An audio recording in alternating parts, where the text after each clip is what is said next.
చారుకి చాలందాం ఇవాళ్ళకి తోసేద్దాం programme కి సరే కానీ ఎగరై కోయిని హిట్స్ అయితే మనింటికి వెళదాంలే పదింటికి ఏం చెబుదాం పెద్దాళ్ళకి private class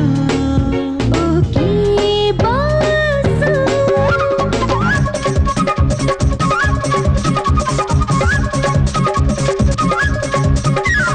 pizza waste burger best adjust అయిపోదామా ఫ్రెండ్షిప్ అంటే అడ్జస్ట్మెంట్